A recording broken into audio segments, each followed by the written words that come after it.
संकट चतुर्थी व्रत हिंदू धर्म में एक महत्वपूर्ण व्रत है जो भगवान गणेश की पूजा के लिए मनाया जाता है। यह व्रत हर महीने के कृष्ण पक्ष की चतुर्थी को मनाया जाता है, लेकिन माघ मास की चतुर्थी को संकट चतुर्थी व्रत के रूप में मनाया जाता है।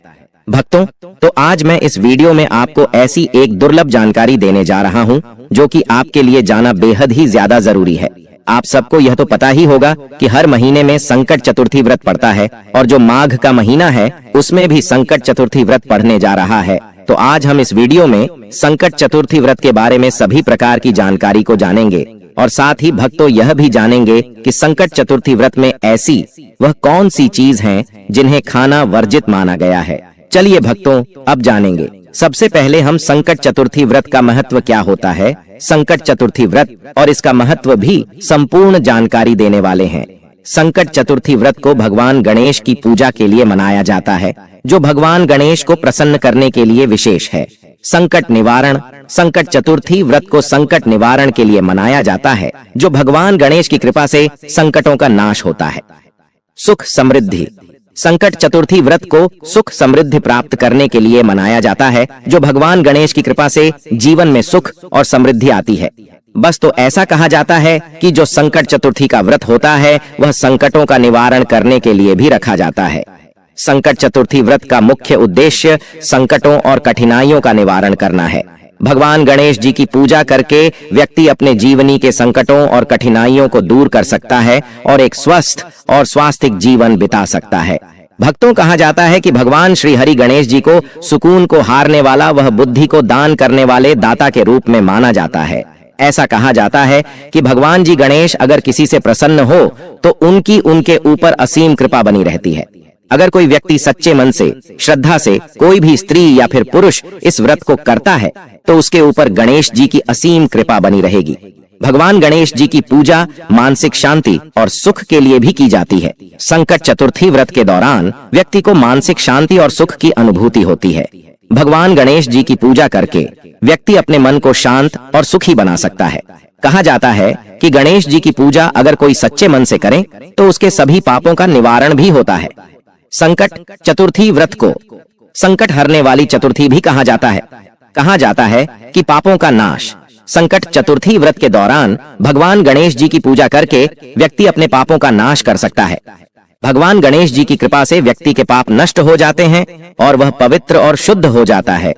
जिस तरीके से किसी गंगा में डुबकी लगाने से हमारे पाप धुल जाते हैं, उसी तरीके से अगर हम सच्चे मन श्रद्धा से अगर संकट चतुर्थी का व्रत रखें तो यह से भी हमारे पापा का निवारण हो सकता है। चलिए वीडियो को आगे बढ़ने से पहले अब आपको हम यह बता देते हैं कि संकट चतुर्थी व्रत का शुभ मुहूर्त क्या रहने वाला है, कब पड़ेगी संकट चतुर्थी व्रत। नवंबर में। तो आइए जानते हैं संकट चतुर्थी व्रत के लिए शुभ मुहूर्त। चतुर्थी तिथि 18 नवंबर को आरंभ, सायंकाल 4:17 से 19 नवंबर चतुर्थी तिथि का समापन। अगले दिन सायंकाल 6:40 तक व्रत का शुभ मुहूर्त। सुबह 6 बजे से 8 बजे तक 19 नवंबर पूजा का शुभ मुहूर्त। सायंकाल 5 बजे से 7 बजे तक चंद्रोदय का समय। रात 9 बजे से सुबह 10 बजे के बीच व्रत के दौरान ध्यान रखने योग्य बातें। यह ध्यान रखें कि संकट चतुर्थी व्रत के शुभ मुहूर्त आपके स्थान और समय के अनुसार भिन्न हो सकते हैं, इसलिए अपने स्थानीय पुजारी या पंचांग से परामर्श करना उचित होगा। चलिए भक्तों, अब जान लेते हैं कि संकट चतुर्थी व्रत की पूजा कैसे की जाती है और यहाँ पर हम इस बारी बारी से जानेंगे कि संकट चतुर्थी की व्रत की पूजा किस तरीके से की गई है। संकट चतुर्थी व्रत की पूजा विधि। सबसे पहले आपको सुबह जल्दी उठ जाना है। उसे सुबह जल्दी उठने का टाइम होता है जो कि ब्रह्म मुहूर्त। आपको ब्रह्म मुहूर्त में जल्दी उठना है और आप सबको यह तो पता ही होगा कि ब्रह्म मुहूर्त हमारा कितने से कितने बजे तक होता है। अरे नहीं है तो चलिए मैं आपको यह भी बता देता हूँ। ब्रह्म मुहूर्त यानी कि 5 से 6 बजे तक आपको उठ जाना है और स्नान कर लेना है। दोस्तों, आप स्नान करें तो आपको क्या करना है, आप किसी नदी या तालाब में भी स्नान कर सकते हैं। अगर नदी या तालाब स्नान नहीं है आपके आसपास तो आपको क्या करना है, घर पर ही स्नान करें। और जब भी आप स्नान करें तो जो स्नान आप कर रहे हैं किसी बाल्टी या फिर टब में, उसमें से थोड़े से गंगा जल की 2 बने आपको डाल लेना है और उसके बाद स्नान होकर निवृत्त हो जाना है। अब चलिए आगे जान लेते हैं क्या करना है। अब इसके बाद आपको एकदम स्वच्छ कपड़े पहनना है जो आपने पहले नहीं पहने, यानी कि एकदम धुले हुए कपड़े ही पहनना है, एक बार पहने हुए कपड़े नहीं पहनना है।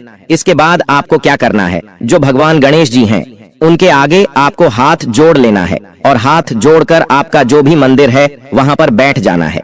अब इसके बाद देखिए आपको क्या करना है, जो भगवान श्री गणेश जी हैं उनका मन ही मन आपको प्रणाम कर लेना है। अब इसके बाद क्या करना है, आपको गणेश जी की एक फोटो लेनी है। भक्तों, फोटो लेने से पहले मैं आपको एक और बात से अवगत करा देता हूँ कि आप जब फोटो ले तो उसको अच्छी तरीके से साफ कर लें। कई बार क्या होती है, हमारे घर में जो फोटो रखे रहती है उसे पर धूल आदि चढ़ जाती है, तो आपको पहले फोटो को एकदम साफ स्वच्छ कर लेना है, जो कि आपको हर एक घर में आजकल तो सभी के घर में गणेश जी की फोटो पाई जाती है। तो आपको एक गणेश जी की फोटो लेना है। फोटो लेने के बाद आपको उसे उसकी एक पा फोटो पर रख लेना है, या फिर आप मंदिर में भी राखी रहने देना है। अब उसके बाद आपको क्या करना है, सबसे पहले हमें गणेश जी को तिलक लगाना है। तो तिलक के लिए आप होली भी ले सकते हैं और हल्दी भी ले सकते हैं और आप चंदन भी ले सकते हैं, आपकी जो इच्छा बने पड़े आपको ले सकते हैं। अब इसके बाद आपको क्या करना है, होली के साथ आप चावल जरूर लें। और दोस्तों, अब मैं आपको यह भी बता देता हूँ कि जो चावल होते हैं वह टूटे कटे फटे नहीं होना चाहिए। टूटे चावल तो बिल्कुल भी नहीं होना चाहिए, चावल एकदम बड़े और साक्षर होना चाहिए। अन्य हमें टूटे चावल गणेश जी को अर्पित नहीं करना है, हमें एकदम बड़े और साबु चावल ही अर्पित करना है। अब आपको सबसे पहले आपको तिलक लगा लेना है गणेश जी को, और उन्हें होली और चावल का तिलक अपने लगा लिया है। अब इसके बाद देखिए, अब तो आपको क्या करना है, अब इसके बाद आपको गणेश जी को फूल अर्पित करना है। दोस्तों, आप फूलों में ताजे फूलों का ही उपयोग करें, आपको रखे हुए फूलों का उसे नहीं करना है।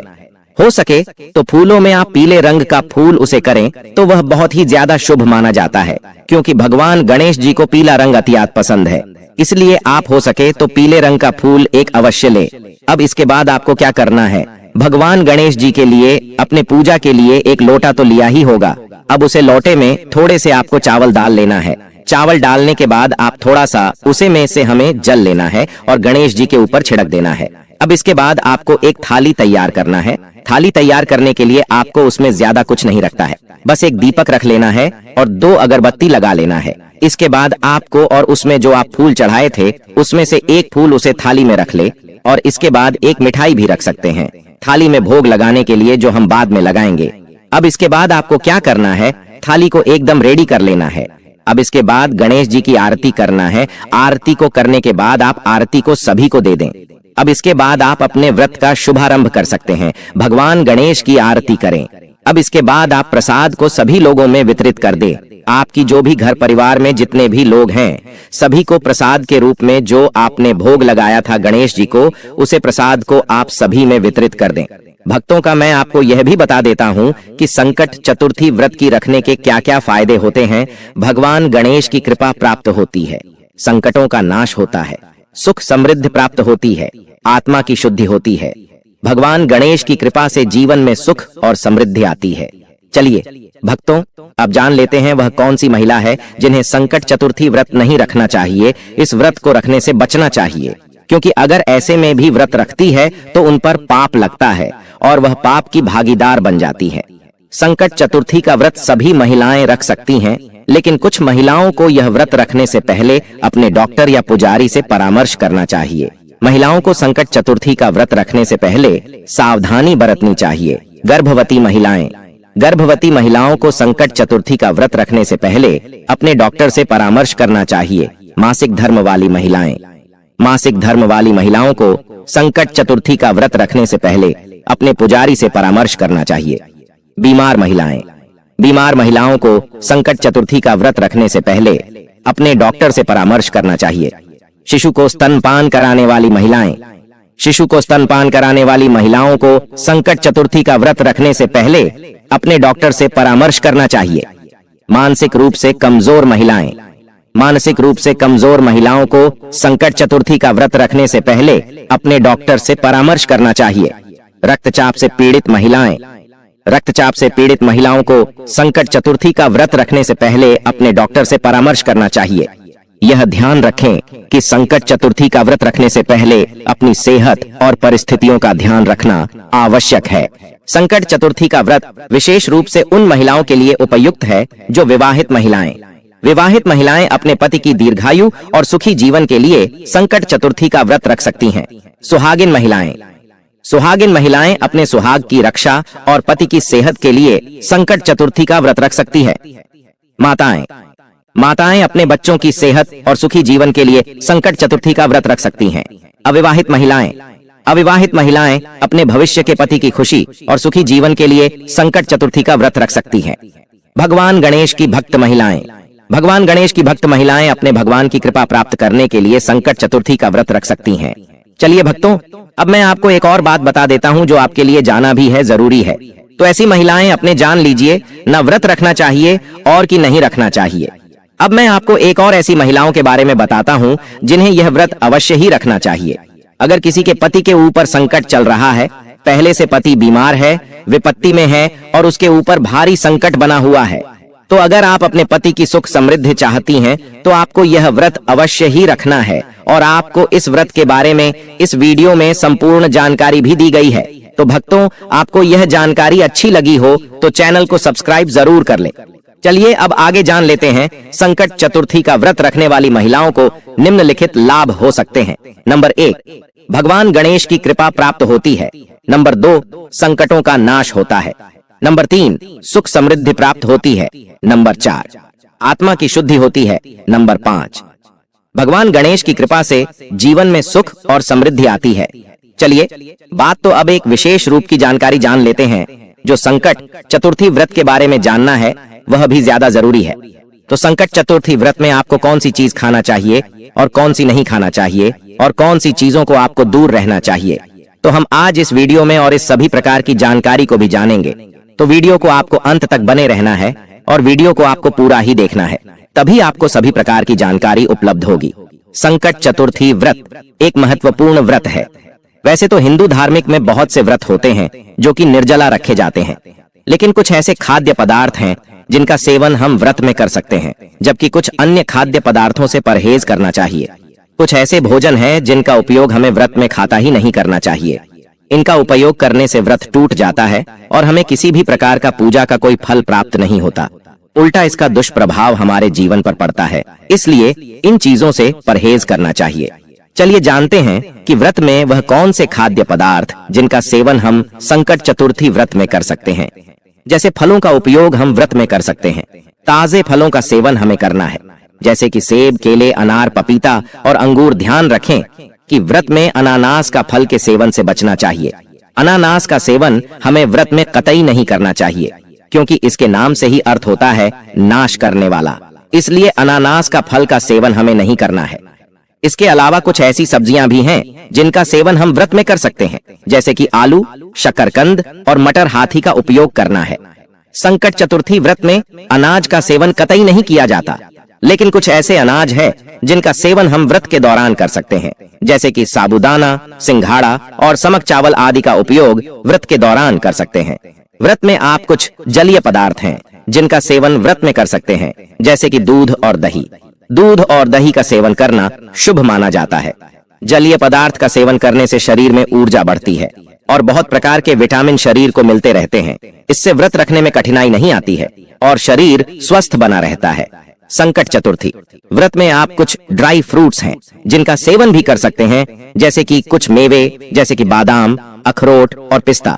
ये शरीर के लिए बहुत ही लाभदायक होता है, इसलिए आप इनका सेवन संकट चतुर्थी व्रत में कर सकते हैं। यह थे वह पदार्थ इनका से बना व्रत के दौरान कर सकते हैं।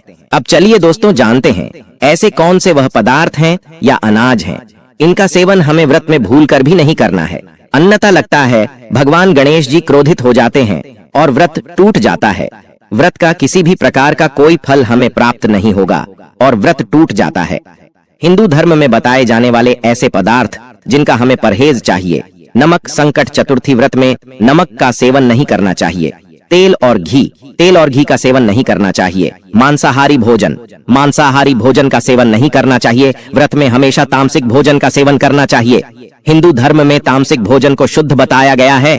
संकट चतुर्थी में मसालेदार भोजन का सेवन नहीं करना चाहिए। इसके अलावा कैफीन और अल्कोहल का सेवन नहीं करना चाहिए। दोस्तों, तो थे वह पदार्थ जिनका सेवन हमें व्रत के दौरान बिल्कुल भी नहीं करना है। अगर आप अपना व्रत को संपूर्ण करना चाहते हैं, गणेश जी का आशीर्वाद प्राप्त करना चाहते हैं, तो इन भोजनों का सेवन आपको बिल्कुल भी नहीं करना है। भक्तों, आपको हमारे द्वारा दी गई है जानकारी कैसी लगी? कमेंट